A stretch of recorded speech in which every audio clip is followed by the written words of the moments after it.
Nongeye kubifuriza ibihe byiza abakunzi ba Dr Shangazi. Nizere ko aho muri hose mumeze neza. Nanjye ubifuriza kumera neza, meze neza. Reka twibanire hano kuri Dr Shangazi. Birashoboka ko ari ubwa mbere uhuye natwe.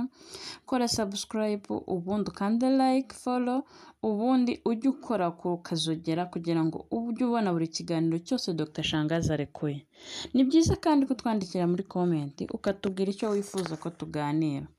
Uyu munsi wa none rero ni ibintu byiza kandi by'agaciro ku bakobwa cyangwa se abamama. Muze tuganire abamama.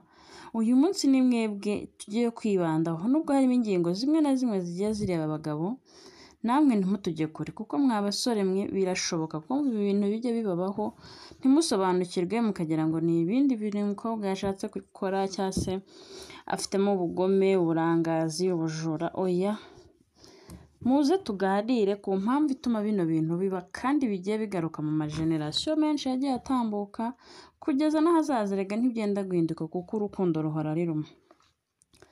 Ibintu 13 umukobwa aba ashaka ku musore bakundana ariko adapfa kumubwira.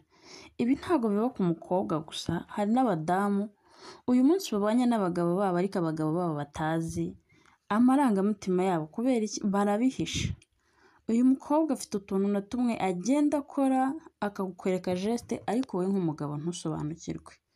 Nicyo gihe hano rero kuri Dr Shangazi ngo uze tuganire ibi bintu bisobanukirwe, umenye agaciro uyu mukobwa agufitiye, umenye n'icyo yifuza kuba yakora n'icyo ashaka, nawe umufashe kukigeraho. Byo rero reka ne kubatindira mbabwire ibi ngingo zigera kuri 13 abakobwa cyangwa se abadamu baba bifuza ku bagabo babo. Uyu mukobwa murebana muhorana biramunezeza kenshi kumubwira ko umukunda. Ijambo ndagukunda abantu twamaze kurigira nk'aho ari business ngira ngo. Ugasanga umuntu ahuye n'undi yise amubwira ndagukunda, ariko umukobwa wabashije kuvuga ndagukunda imuvuye ku mutima aba afite urukundo rwa nyarwo kandi aba yibuka. Iyi ngingo nubwo twayigize iya mbere turakomeza kuza kuyigarukaho kuko kumubwira ko umukunda cyane uraza kubisobanukirwa mu ngingo zo hasi. Ndagusaba kumva ikiganiro ukacyumva cyose kuko nibwo uri busobanukirwe. Ingingo ya 2, umukobwa ukunda kuba yafata umupira wawe cyangwa imyenda yawe. Umupira w'imbeho urimo impumuro yawe unezeza uyu mukobwa kurenza. Uzarebe umwenda wowe wumva ko utasubiramo waraye wambayeho, we arawambara akumva aranezerewe.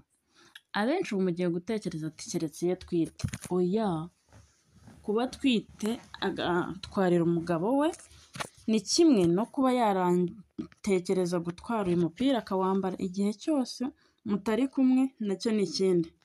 Ariko ikirenzeho ni uko akunda kwambara imyenda yawe kenshi iyo muri kumwe kugira ngo atsindire umutima wawe, abashe kugira ngo umwitegereze, umurebe, ubone ko nibura agukeneye. Aya aba ari amwe mu marenga yo kugira ngo umenye ko uyu mukobwa agukeneye. Basore namwe nkumi murabizi kera ngo abakobwa batwaraga imipira y'abahungu ngo iki, ariko nta kindi kintu, amagambo amushimira by'ukuri. Iyi ngingo ya 3 abagabo ntabwo bakunda kuyikoresha. Ushobora gusanga hari igihe baba basangiye, bagendanye, biriranywe, bakirirwa bavugana kuri telefone ariko bukira nta muntu n'umwe ubwiye ijambo undi ngo urakoze. Kandi iri jambo rwose murabizi ko ari isanamutima. Iri jambo riranezeza, rinezeza umuntu ribwiye, yaba agukoreye neza yaba agukoreye nabi, ni ukuri mushimire kuko byose iyo umushimiye yakoze nabi asigara yigenzura bose kuki banshimiye, ejo agahindura imico n'imyifatire. Iyo yakoze neza noneho niho hananezererwa uyu mukobwa. Ingingo ya 4 ni ubutumwa bugufi mu gitondo na nimugoroba saa sita. Murabizi umuntu ukunda ubundi ntiwakamuburiye umwanya. Muha umwanya, mwifurize saa sita nziza, igitondo cyiza, maze yabonye ka lunch, dina, ese waryamye. Ayo magambo ni amagambo adapfa kukubwira mu gihe we abona ko umuhungisha imboni zawe. Kwifotozanya. Basore, ese mufite amafoto y'abakobwa mukundana? Cyangwa mufitanye amafoto y'abadamu mwashakanye? ndakumenyesha ko ikintu cyitwa ifoto kiri attractive ku mukobwa, kabone niyo atabikubwira. Ka gaserifi gato mufitanye cyangwa se kawe wenyine, uzarebe kenshi uzagasanga ariko wallpaper, ariko yagize ate, ahora agakorera utuvideo twinshi, ariko wowe agatinya kubikubwira. Wowe tayira intambwe aba ariho kumufasha uyu mukobwa asobanukirwa urukundo arimo. Abakobwa kandi bakunda surprise, cyane cyane utuntu duto, ntabwo ari ngombwa ngo ujye kugura inzu. Uyu mukobwa hano mu gihugu cyacu habamo terime yo kuvuga ngo abakobwa n'abakunda ibiraha. Ese koko nabyo byarakunaniye kuba wakicara n'iyo utabimushyira ugahamagara nk'umumotari ukamubwira ati mota ntwarira aka kamverope aha n'aha. Umva uwo mukobwa ntabwo ako kantu akibagirwa, ariko we ntabwo yabikubwira, nta nubwo yabigukorera. Wakunda surprise, akunda wowe kubera ko akunda ugenda umwima umwanya umuhunga ugasanga adapfa kubikubwira. Karindwi, kumusura no kumuzanira ibyo kurya akunda. Nariguhaye urugero rw'ibiraha.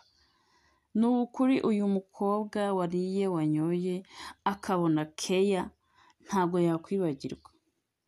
Ahubwo twicwa no kumva ko ibyo byose iyo twafashe umwanya wo kubiha umukobwa dufite n'ibindi tuza kurenzaho. Nibyo simbihakanye kuko niwe mugore wawe hazaza, cyangwa se ni nawe mwashakanye, ariko wibuka ko niba mwarashakanye buri munsi muba muri kumwe, gerageza uhindure imyitwarire y'ukuntu wavaga ku kazi. Niba wazaga uzanye ururabo ejo uzane ka pizza, niba wazaga uzanye pizza ejo utahane nk'akavuguto. Birabafasha mwembi urukundo rukazamuka, akabona ko afite umuntu umwitayeho. Ingingo ya 8 ni ingingo nanjye ubwanjye nkunda. Guhoberana birafasha cyane. Guhoberana ugafungana bukwasi, aka kantu kararyoha. Iyo wahobeye umuntu ukunda mugatindana, ukajya wubura amaso ukamureba mu maso nawe, cyane cyane noneho iyo harimo umusumba ahundi ho gatoya, ku buryo yunamukamo gake mukarebana. Icyo nzi cy'imitima yanyu isobanukirwa byinshi. Ingingo y'iransinda njye ntabyo nzi. Kubyinana akazi kagenda buhoro buhoro. Ubushakashatsi rero nakoze bwaje kunyumvisha ko iyo ufashe umukobwa kabone nawe mwaba mutabizi, cyangwa se muri no muri sari wanyu mukabyinana gake gake, cya kiganiro mugirana muri kubyinana kiruhura umutima, kandi niyo mutavuga imitima yanyu biri kuganira mukarebana mu maso mugaseka, haba harimo byinshi mwigiramo kandi biruhura. Kugirana ikiganiro cyimbitse kandi cy'ukuri. Birashoboka ko mu rugo rwawe mutajya mugira umwanya. Fata umudamu wawe mwicare hanze mu mbuga nko ku kagoroba cyangwa se mu gitondo k'akazuba ka vitamine, umuganiriza umubwira ati sheri wanjye nshaka ko tuganira kuri iki n'iki n'iki n'iki. Iki kiganiro nta muntu ufata umwanya wo kubeshya undi wagiteguye. Mugafata umwanya 12 z'umugoroba mukicara nk'ahantu mu kajaride. Byaba byiza ukazana amazi buriya arafasha n'agafanta, mukicara muganiriraho, muraganirana bya bibazo utari uzi ko afite ukabimenya nawe, kandi bigutera kwirekura. Kubera iki? Uyu mukobwa we aba yarabuze ahantu ahera bikubwira. Ikiganiro cy'urwenya kirimo n'ibintu bitari seriye. Ibi ngibi ntabwo biganirirwa ahantu kure.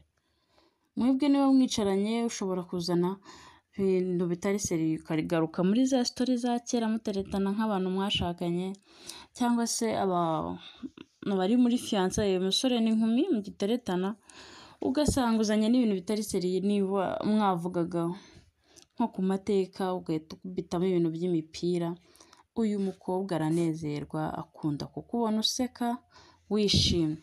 Iyo ufashe umwanya wo gutuma uyu mukobwa aseka uko bisa kose, nawe arirekura igihe kimwe agahita avuga ibimuriho. Kuba umugabo w'ukuri w'inyangamugayo. Uyu mukobwa rero akunda umuntu uvugisha ukuri, ariko nyine urabizi ko ingingo yacu ivuga ngo abakobwa cyangwa se umukobwa aba ashaka ku musore bakundana ariko adapfa kumubwira. Aba akeneye ukuri kandi bya nyabyo. 13 ari nayo ya nyuma tugomba gusorezaho, ubundi nkakwibutsa ko hano kuri Dr. Shangazi tuganira kuri buri ngingo umuntu yagiye aduha. kumwihanganira no kumuhumuriza igihe yababaye. Abantu benshi ntabwo bamenya ko amarangamutima y'abandi ajya apfa cyangwa se akababara ukumva ko wamureka. Hari n'igihe ababara ari we wabigizemo uruhare ugasanga utereye iyo avuga ati njyewe arabicamo cyangwa se nawe aze kunsaba imbabazi kuko twabifatanyije, cyangwa ugasanga hari abantu bakundana umwe agakosa bikaba ngombwa ko undi ari we usaba imbabazi. Mumenye imitima y'abakobwa mukundana, abagore mwashakanye iroroshye kandi itinya kuvuga izo ngingo uko ari 13 twavuze hano.